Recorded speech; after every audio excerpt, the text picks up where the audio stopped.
is my pleasure to introduce our new president, Brian Holz, and he will now take over for the Q1 State of NAIFA. Brian, welcome. Thank you, Zach, and Happy New Year. I am so proud and humbled to serve as your NAIFA president. We're going to rock in 2023. Can you believe it?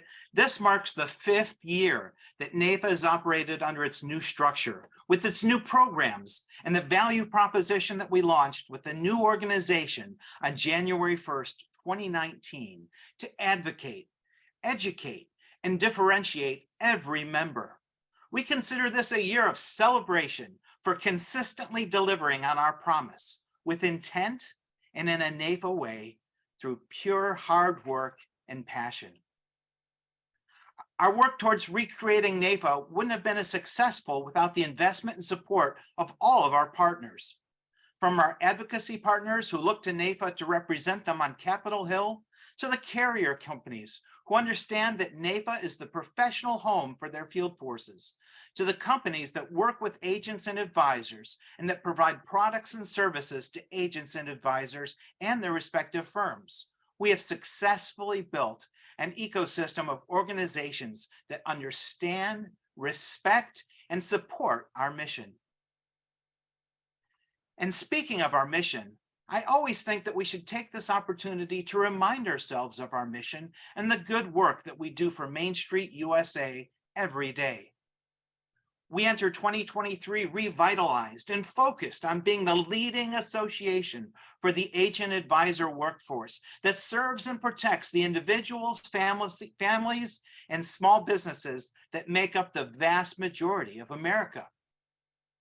But before we introduce Kevin Mayu to tell us what else is in store for 2023, I would be remiss if I didn't give an update on our National Leadership Conference that happened prior to going on the Hill.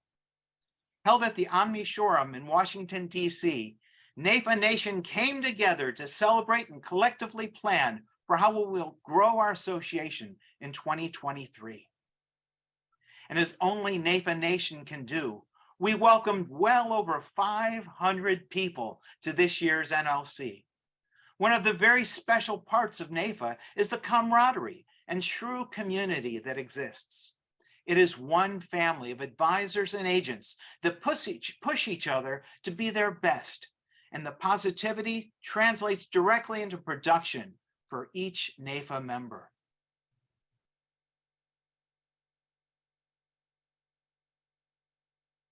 We spent an entire day together sharing and comparing best practices, listening to the keynotes that inspire us to do more, and reinforced our commitment to uniting our 50 state chapters and 30 local chapters to work in lockstep with our strategic and business plans for 2023. Following our day, we came together to celebrate our history and toast to the future.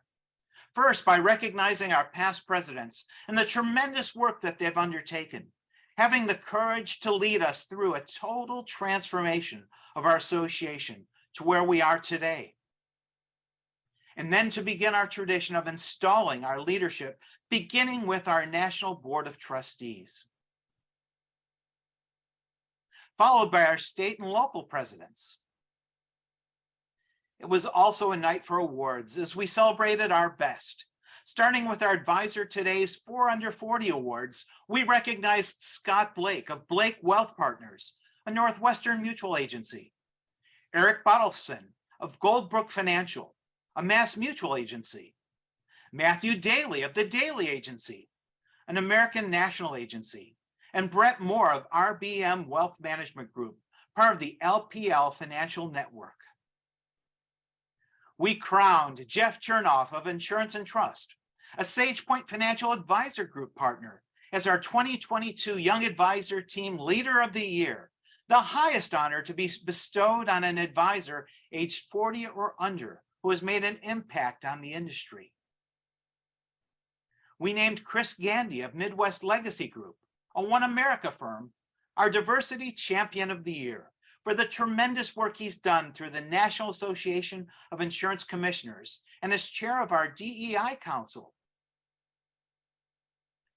We have been out telling the industry about the new NAIFA since our rebirth in January of 2019.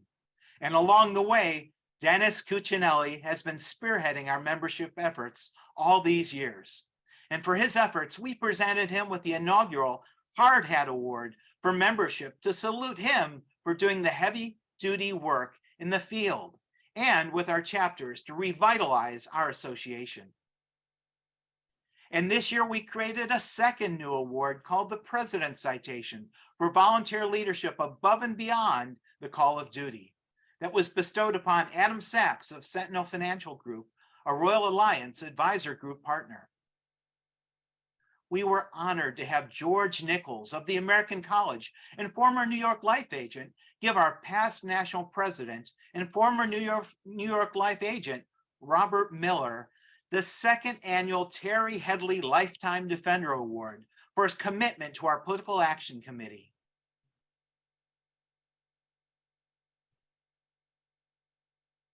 And finally, the industry bestowed its highest honor, the John Newton Russell Memorial Award, to Harry Hoopus.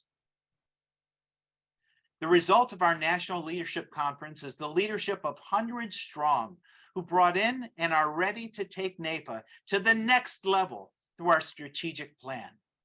Our association has finished years of transformative work, and we emerge united as NAIFA Nation. To tell you about our plans for 2023, in a moment, we'll have CEO Kevin Mayu. But first, as a final part of our National Leadership Conference, we headed to the Hill to visit with our elected leaders. And I don't want to steal Diane's thunder for our advocacy update, but suffice to say, when NAIFA goes to the Hill, things happen. We have a long track record of advocating for positive legislation. For example, did you know that following our visit to the Hill in December of 2019, the Secure Act passed? And wouldn't you know it, following our visit to the Hill in November of 2022, Secure 2.0 passed, providing many positive changes for retirement savings and possibilities for Americans on Main Street. How are we able to be so impactful? Well, just one of the many ways we have been improving the member experience and our ability to quickly mobilize our members is through the Financial Security Advocate Program, which teaches our members everything they need to know about getting politically involved and building impactful relationships with elected leaders.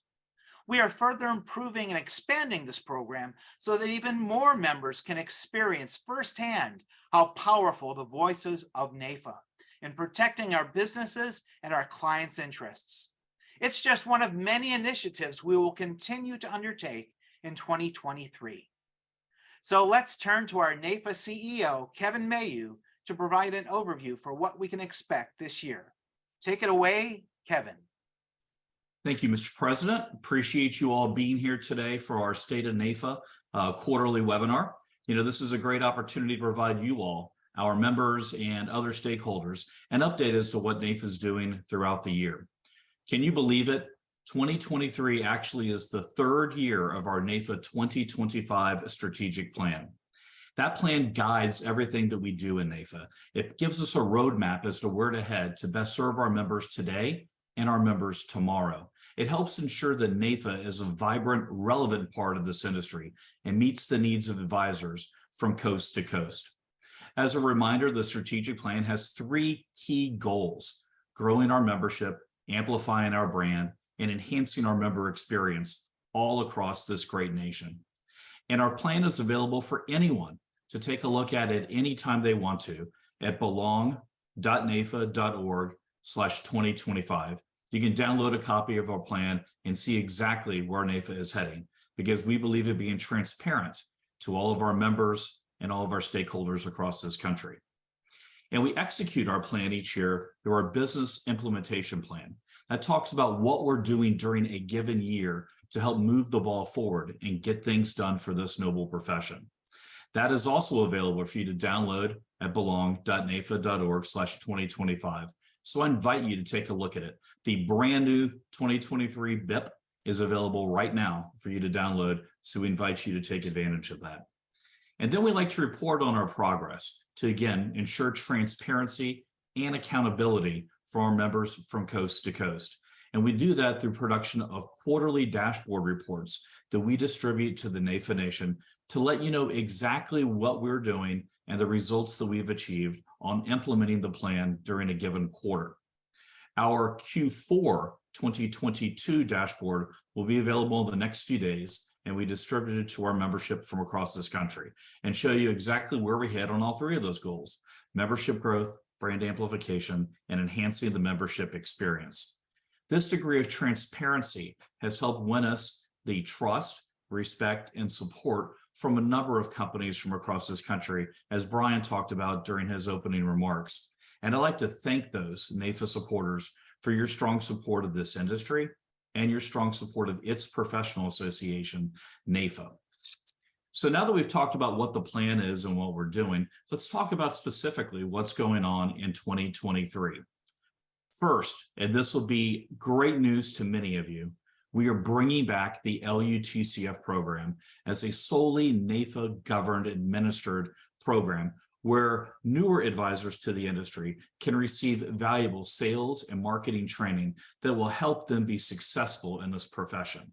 The curriculum is being overhauled. We have a group of experts working with curriculum design specialists that have put together a whole new LUTCF program that will launch by the end of Q2 2023.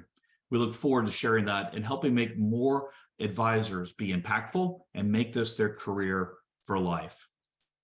We also have our inaugural Women's Financial Security Fly-In that will be taking place at the end of March, which is Women's History Month.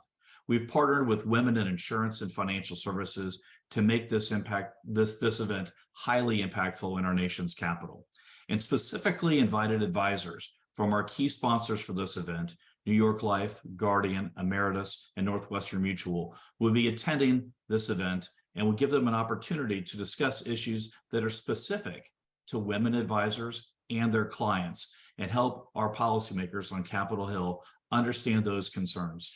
So again, that'll take place at the end of March.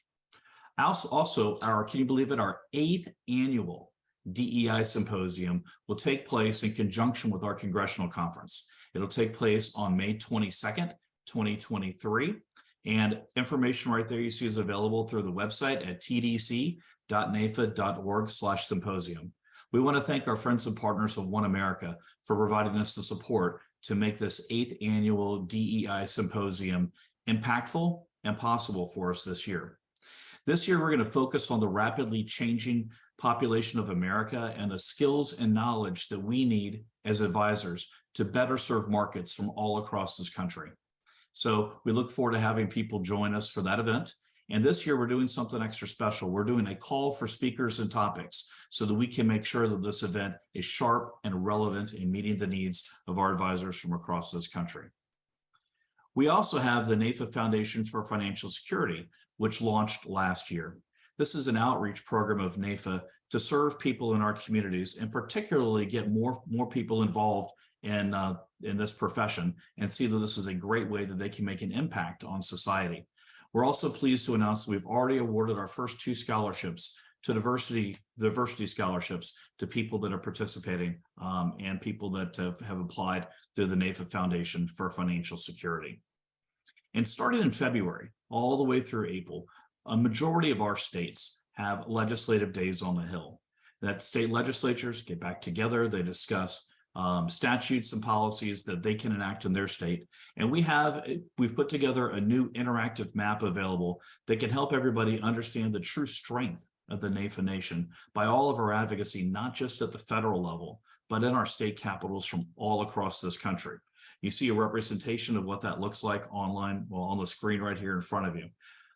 Each state legislative day is coordinated by the grassroots chair along with the professional lobbyists and the state chapter board.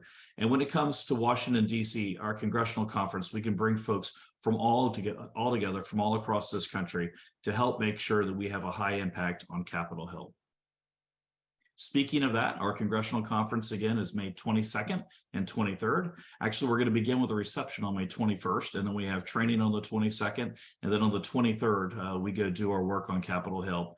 And this year is going to be even bigger than last year due to the 118th Congress and the changes that have taken place in the leadership in the House, as well as the new members of Congress that have come to Capitol Hill to do the people's work. As Brian said at the beginning, we provide all of our members that attend our congressional conference step-by-step instructions on how to work with elected leaders and how to make a positive impact on public policy. We also work with you on logistics and getting appointments set for you to meet with your elected representatives on Capitol Hill. And you know, what's really important about this, NAIFA members not only are present, they show up and they make a difference. And our work really helps move the needle when it comes to public policy in our nation's capital and across this country in all 50 states. In 2023, we're going to continue to see the improvements and progress in our Advisor Today publication. We not only have the print edition that is available, but on top of that, we have a virtual version, we have webinars, and we have a very popular podcast series that highlights NAIFA members as they share the secret sauce of what makes them successful in their career. A great opportunity for us to learn from each other and grow and help lift each other up as professionals in this field. So look for more on Advisor Today. We hope you'll leverage all these different opportunities that NAIFA makes available to help make sure that you have an impactful membership experience. We also are going to see an exciting new change in NAIFA, and that is in the summer of 2023. So just in a few months, we are moving our national headquarters from Falls Church to Arlington, Virginia, and the Roslyn area of town, right off the Potomac River. We're going to be located at 1000 Wilson Boulevard. You see a picture of the new building there on your screen. And believe it or not, we are in Suite 1890, the founding year of NAIFA itself. So look for more information about this, but our new headquarters is going to give an opportunity for NAIFA to move the needle even more. We have a training facility available on site in the building. We have a beautiful venue for receptions and for entertaining people, and all of it directly overlooks the District of Columbia, the area that we intend to impact, of course, as your advocacy organization. And finally, as Brian mentioned, we will wrap up the year, December 4th through the 6th, with our National Leadership Conference in Washington, D.C.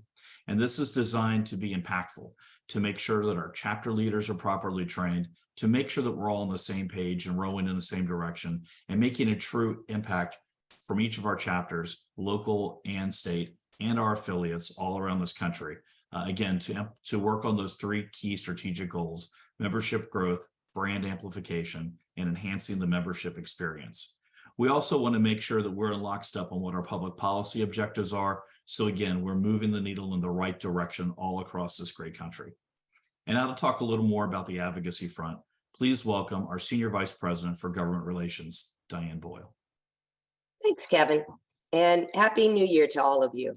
We'll roll right into it. And Brian mentioned in 2022, we ended the year with a bang. We had Secure 2.0 enacted, and that's to all of your good work. I know there had to be many of times, and I know this to be true because many of you have said it to me, like, why are we still talking about secure? Because we have to talk about it again and again and again with legislators until it's actually done. And we actually got it done in December. So kudos to all of you for your good work. It built off of secure that was passed in 2019.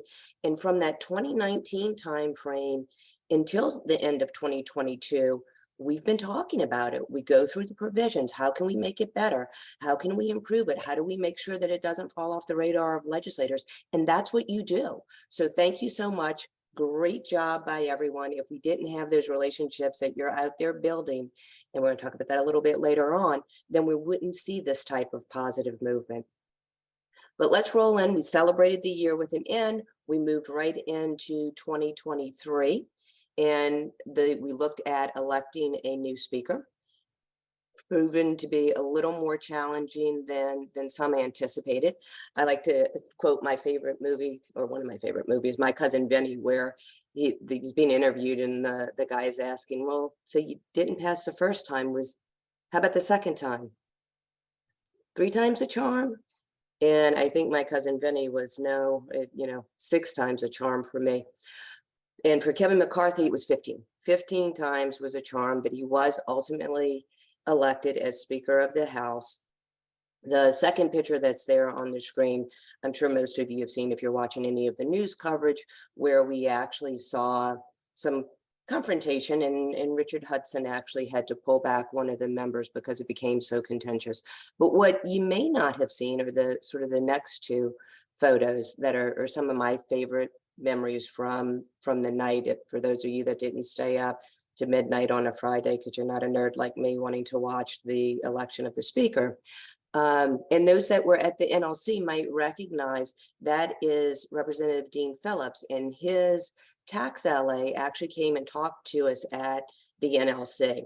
So Dean Phillips came up on the 15th nomination of Hakeem Jeffries for Speaker. But when he did, he was asked, "Why do you rise?" And his response was, "I rise to say, wow." And it received overwhelming applause from both sides of the aisle because it really was 15 times was a really tough election cycle to go through that many ballots in order to get there. So it was really pretty historic and monumental. But anyway, I that moment was kind of humorous for me, and I enjoyed that. The other photo is with Hakeem Jeffries handing the gavel back over to Speaker McCarthy. And when McCarthy gives his speech at the end, which I don't think was in his formal remarks, he made mention to Hakeem, and he said, you know, as a word of caution, I want to let you know when I was minority leader, I too received 100% of support from my conference before being elected. So the message there was, yeah, it's a little easier when you're in the minority to sort of get everybody to come together. When you're really in the majority and looking for that type of support, that's when you start seeing the different segments of your conference or your caucus and the Democrats' situation to be a little more challenging. So anyway, a little reading of the tea leaves there.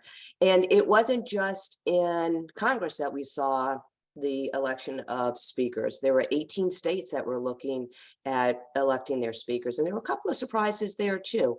In Ohio, the gentleman that they originally had sort of teed up to be speaker was Derek Merrin.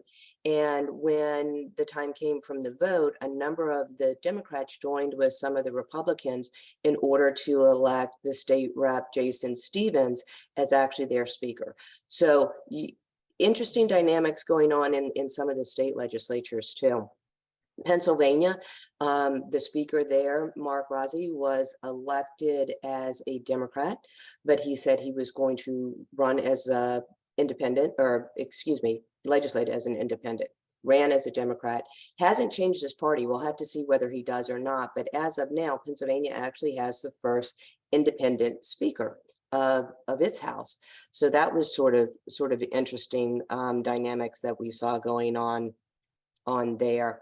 Well, let's jump back to Congress and talk a little bit about one of my fellow New Orleans natives, Cheryl Johnson. You may have recognized her if you watched any of the speaker ballots go into place. She did a masterful job of leading the ballots and the election of the speaker. The clerk's position is actually an appointed position that renews every 2 years. So whenever there's a cycle, it's a speaker choice. And McCarthy actually has asked that Cheryl Johnson stay on. So she will stay through the 118th Congress as well. So just when you think that, you know, there's so much partisanship, sometimes you see a little window of nonpartisan activity. And as I said, she did a masterful job, and I'm really excited that she's going to be staying on. Which then leads into some of the other leadership that we're looking at for the 118th Congress. And as all of you know, we sort of expected the leadership in the Senate to remain the same. In Senate banking, you're going to have Sherrod Brown, who would be the Democrat leader, and Tim Scott, the Republican leader. Finance, you're looking at Wyden and Crapo. There's a duo that we've worked with in the past. See some changes when you get down to the Senate Help Committee. So Patty Murray left and was going to appropriations. And so Bernie Sanders will now be the Democratic leader for the Senate Health, Education, Labor, and Pension Committee. And Bill Cassidy from Louisiana will be the Republican leader there. The reason why the leaders are so important is these are the committees that have jurisdiction over our products. So this is where we sort of start our relationship building. So to the extent that we have any relationships here, we really want to make sure that we're getting those reported. We have relationships with all of them. We want to grow them. We need to always grow our bench. Then you go ahead and move over to the House side. House Financial Services, Maxine Waters will remain the Democratic leader, and Patrick McHenry will be the Republican leader there. Again, a duo that we've worked with before, we know what to expect. House Ways and Means, we were waiting until just yesterday when Jason Smith was actually appointed or elected by the steering committee to serve as the Ways and Means chair.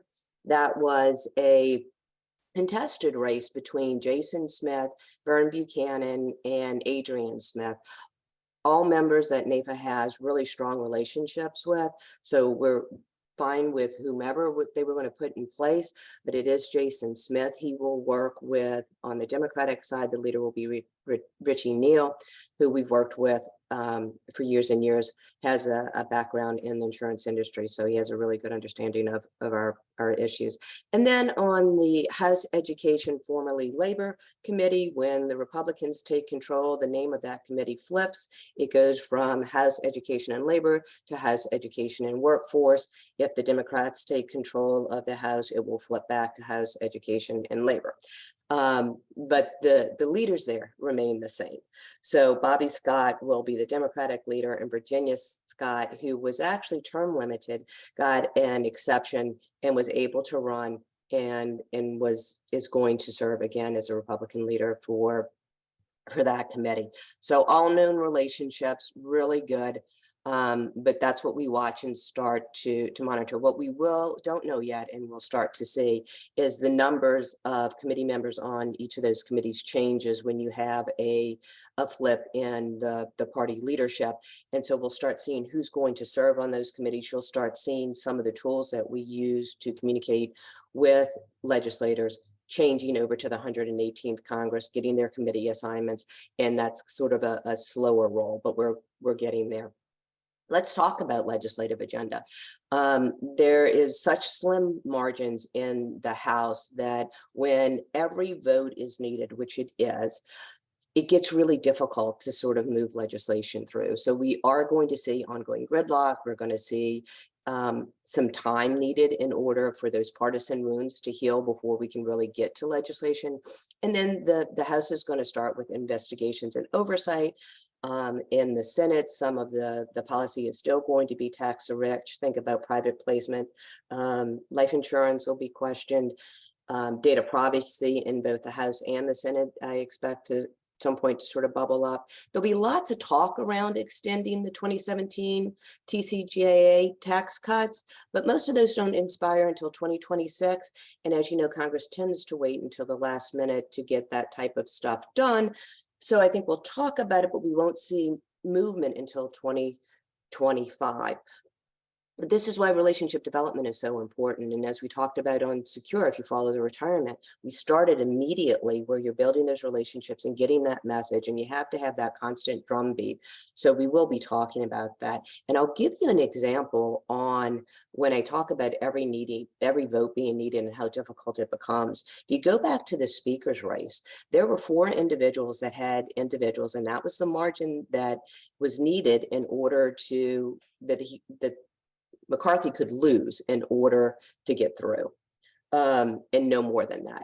But when you have those 4 members who had personal situations that took them out of the count, it makes it really tough. So you had in Texas, Roger Williams had a medical condition, that his wife had a medical condition. So he wanted to go home and be with her. Ken Buck actually had a medical condition of his own that he needed to address. Wesley Hunt in Texas, his wife had a baby that same week, and Kevin Hearn's mother passed away. So those 4 members, all in that series of 15 votes, at some point left to go home and came back. And getting that, because this was obviously a really important vote to elect the speaker, they made those attempts to get back and were able to do it. Can you do that throughout the 118th Congress? There are going to be times where you're going to have a vacancy. There always is. And again, those are some of the challenges that you're seeing when you have really small margins. Same is true in the Senate when you look at the Senate breakout. And now the division right now is 51 Democrats and 48 Republicans. It will be 49-51, but Sass has just resigned his seat to go run the University of Florida. And so the governor will appoint someone to fill his term, and then we'll get back up. But there's dynamics that are constantly in play, and we watch those and monitor it. So when legislation sort of stalls, you end up going to the regulatory side of things. And, we see not only an emphasis on regulatory issues, but also the states pick up stuff too. So we'll see a lot of activity in the states on different issues there. We'll see state-sponsored retirement bills. We'll see producer licensing. Employer classification is something that a number of the states are looking at. Financial literacy on an upside is something that we see a number of the states looking at. Standard of care issues, long-term care, and paid family medical leave are all things that the states will sort of pick up because they're recognizing that Congress may be a little slower to get things going. On the regulatory side, sort of good news there.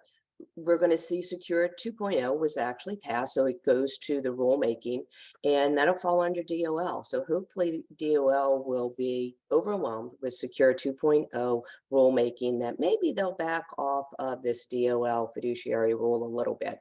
And, we've been putting pressure there to show that we have a really robust standard. We've seen 30 states adopt the NAIC best interest model, which goes to the fact that we do have a robust standard and we really don't need DOL to put in some type of fiduciary rule. DOL also looking at worker classification. What we do there is we're working with members of Congress. So expect perhaps in the next few weeks that we'll reach out to you to get a Dear Colleague letter going that says, hey, from members of Congress to the Department of Labor, we too have some concerns. And where NAIFA members will be able to engage on that is once we have that Dear Colleague letter from members of Congress going, then we'll ask each of you to reach out to your own individual members of Congress to join them in that Dear Colleague letter to the Department of Labor. And one of the final regulatory issues, which is kind of funny because you talk about things going on forever and ever and ever, the National Association of Registered Agents and Brokers was passed back in 2015. In 2016, we started submitting names because they're presidential appointments in order to actually get the NARAB up and running. You have to have those appointments. NAIFA recommended at that time a former trustee, Tom McCleary from Illinois. He was put forth by President Obama. He passed the background check. He did all of those good things. And then the Congress adjourned before it has to be confirmed by the Senate, before it could be confirmed by the Senate. So through the Trump administration, we had continued to, urge them to put forth the presidential nominees for the board in order to get it up and running, which would help those of you that are licensed in more than one state. And it sort of stalled there. We're actually seeing some White House activity here, and we have presidential personnel coming back to us and asking for additional information on the nominees that we put forth. So hopefully we'll see some activity there. The NAIC is also responsible for putting forth some recommendations of commissioners, and they have been asked and have submitted their names. So we're hopeful to see that go through. On our advocacy efforts, we'll keep an eye out. We're putting together our State of Advocacy report, and it'll detail, our 2022 wins, including the fact that NAIFA PAC continues to remain in one of the top 3 largest federal PACs in the insurance industry, which is really good. And it'll also provide a look ahead of what we expect in a little more detail in 2023. Believe it or not, there's more. So we'll talk about that. And then I'd like to follow up, and Kevin had mentioned that we have this beautiful map with all of our state chapters who are hosting legislative days. In the first quarter, we have 28 states have legislative days planned. So we're going to be really busy. And registration for our congressional conference, as Kevin had mentioned too, is now open. If you haven't signed up and registered, please do so. We want to make sure. There is also an effort, I know a number of you wrote in when we asked to open up the Capitol, make sure that we can have access when we have our fly-ins. That has been done. When I went in for the swearing in day, which actually occurred on the Senate side, on the House, it took a little longer, but the buildings were open. You didn't need an escort. You could actually walk in. Really nice experience. So we're going to have a celebration of the opening of the Capitol, again, the Capitol complex, and we'll keep you all posted on that, which will be really fun. And then when you come in town on May, or if you're coming in for the women's fly-in in March, either of those, and of course, December for the NLC, when you're back on the Hill, you'll have greater access to the buildings with little less trouble getting through the buildings, which will make it really, really nice. So I look forward to seeing you all there. With that, I turn it back over to Mr. President to close this out. Fantastic. Well, it's great to see everyone on this first quarter of the State of NAIFA. It's going to be an exciting year. I'm looking forward to rocking with everyone.